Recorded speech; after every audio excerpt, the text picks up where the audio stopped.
Naitala ng PHIVOLCS ang isang mahinang phreatic eruption sa Bulkang Taal nitong weekend. Ang detalye sa report ni Denise Abante.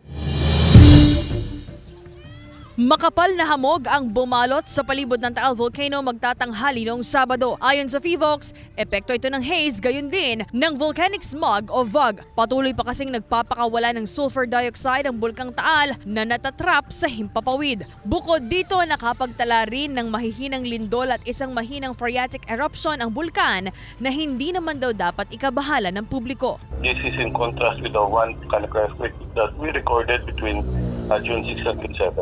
Maliliit lamang ito, 5 volcanic earthquakes lamang. Wala pong pangamba na kataas pa yung alert level ng Taal Volcano for the meantime. Sa kabila ng presensya ng hamog, wala raw naaamoy na masangsang o amoy asupre si Mang June. Lagi rin daw siyang nakatutok sa mga anunsyo ng PHIVOLCS at aktibidad ng bulkan. Dito rin daw kasi niya nalalaman kung makakapalaot pa siya para makapanghuli ng isdang tawilis. Nag-warning sila ng mga alert level, kaya kami palagay loob, alert level 1 pa lang tayo.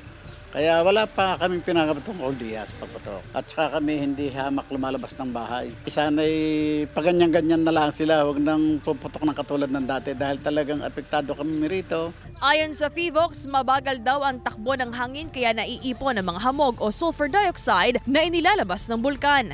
Halos 1 to 2 meters per second lamang yung takbo ng hangin. Kapag may steaming kasi, pag hindi ka na-disperse, pwede pa kasing magiging haze.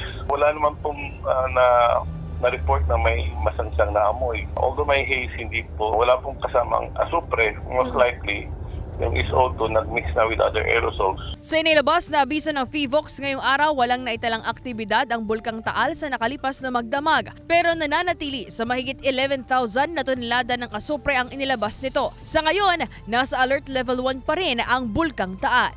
Kasama si Kel Ravaca, Denise Abante, Balitang Southern Tagalog.